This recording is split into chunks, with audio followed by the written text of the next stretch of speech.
Hello, folks, and welcome back to the Vertigo Tea Party and my informational series on the DC Online. In this video, we are going to talk about stats and character customization. So, first of all, let's look at stats. Let's talk about what they do.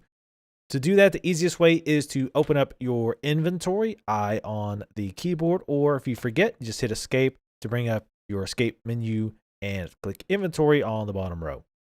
Then click on the stats tab in your inventory and you will see all your stats. Now I'm going to go over these briefly, what they do. If you ever forget what they do, you can always click on them and it'll give you a brief description of what it does. Health, pretty basic. This is how many hit points you have. If you run out of hit points, you get knocked down, and unless someone revives you, you die and you respawn back at your last respawn point. Power is the pool from which your powers drain. It's a little confusing. I like to reference power as energy. If you've played any RPG, it's like your mana pool.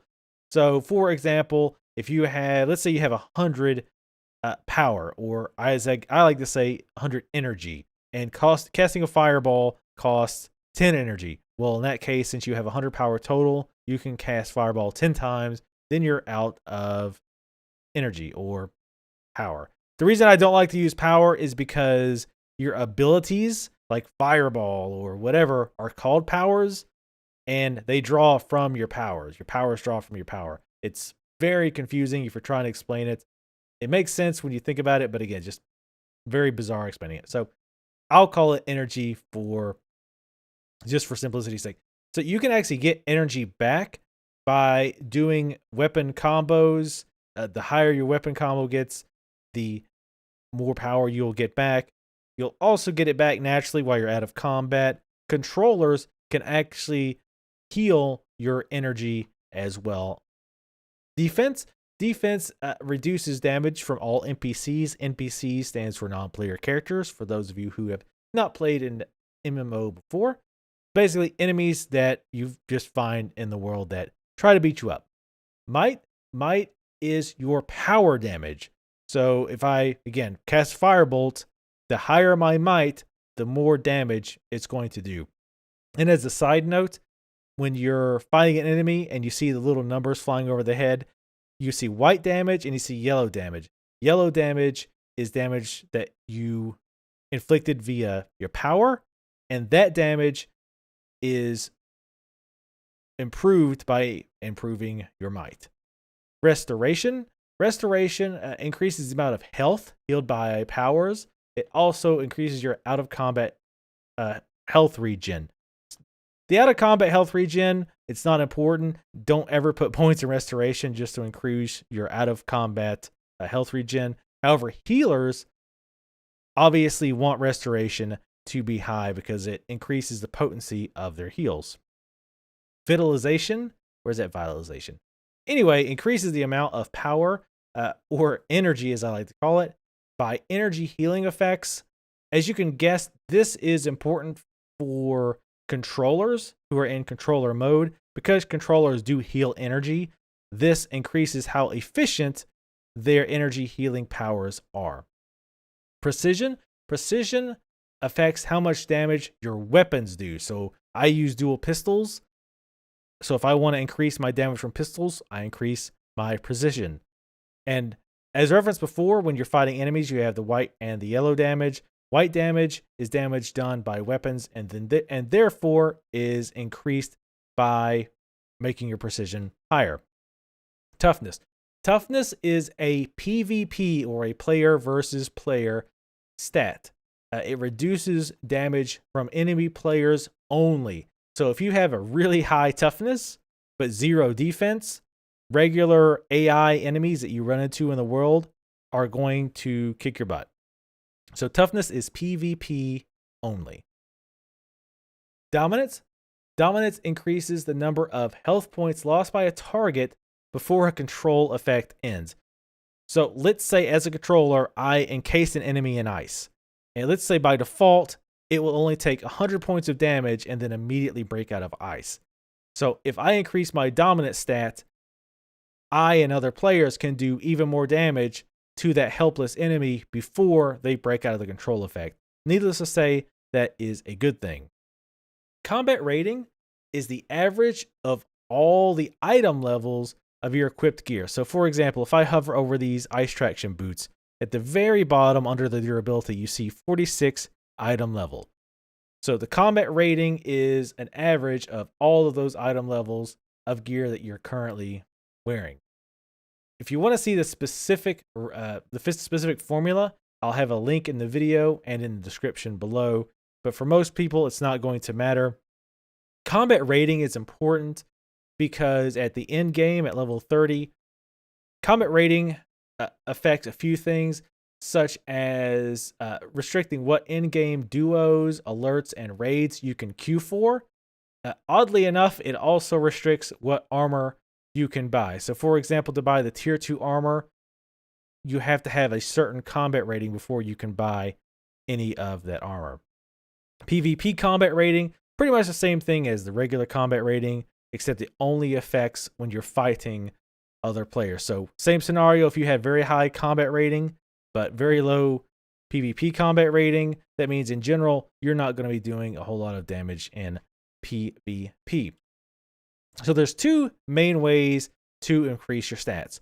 One is via the weapon skills. In every single weapon skill tree, there are abilities, passive abilities, which will increase various stats. Not going to go over that. I actually covered that in my powers, skills, and feats video if you want to check that out.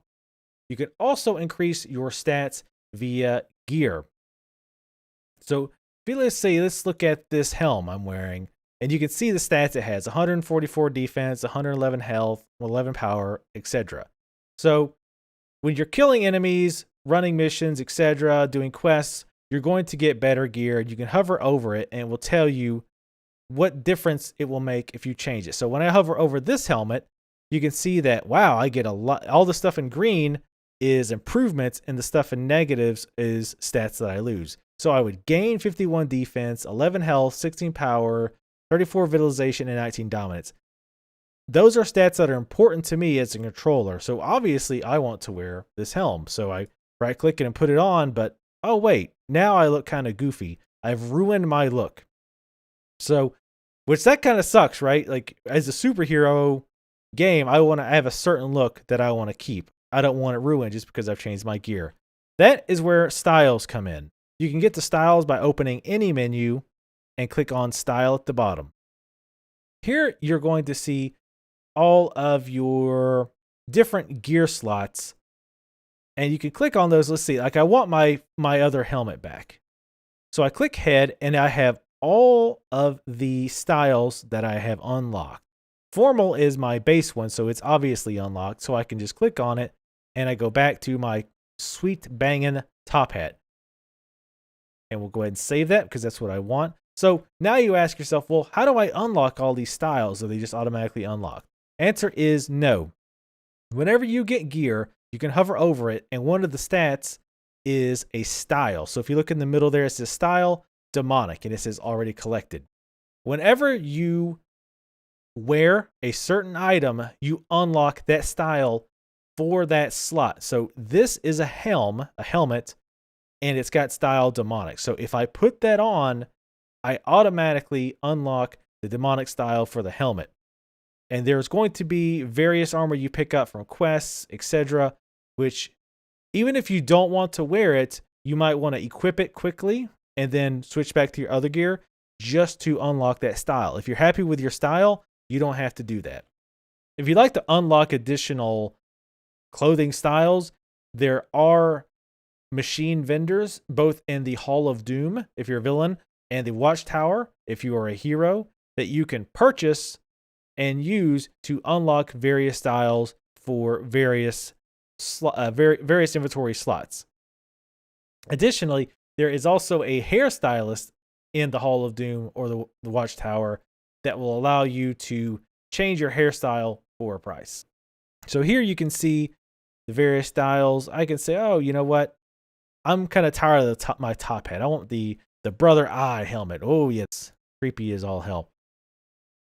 So you can just pick, again, this can be changed at any time. You can also change the colors by clicking this little kind of bubbly icon here. You can change the colors for that slot. So if I just wanted my helm to be a different color, I can do that here. So, but let's say, look, I'm happy with the way my character looks. I'm so sick of every single time I loot a new item, I have to go in here and change it back to what it was. If you don't want that happening all the time, go into Style and click Lock All. What that is going to do, yes, let's do, make sure to save it. Now, if you'll see when I switch helmets, I keep my helm. So what that does is it says, this style, leave it. No matter what I turn on or whatever item I put on, keep this style the same. You can still go in and change this manually if you want. So let's say if I want to keep the Brother Eye, we'll go ahead and keep this. So now, no matter what helmet I put on or any item, I will keep this look. You can also unlock specific things. So again, back to helm. Let's say, you know what? I like this look, but if I get a new helmet, I'll take a look at it and see if I like it. So I've unlocked that. So if I put a different helmet on, we'll go ahead and save it. So if I put another helmet on, if I can hit my keys correctly, it will take on the look of that. So I really like the style system. It's really nice. Again, especially for superheroes, it's always pretty swell. Lastly, under this is the general palette for colors. I can change my skin color, eye color, hair color, makeup color, or my general palette. The palette being the color scheme for everything. Because you'll notice I'm pretty in sync as far as my colors go. That's because everything goes by this palette. But again, remember, I can change any of these that I want, the colors, just by going through that specific slot and clicking the little bubble document looking thing and changing the colors there. So that pretty much does it for stats and customization. Thank you guys for watching. As always, I really hope this was informational for you or helpful for you. Just let me know what you thought in the comments below, and I'll see you next time.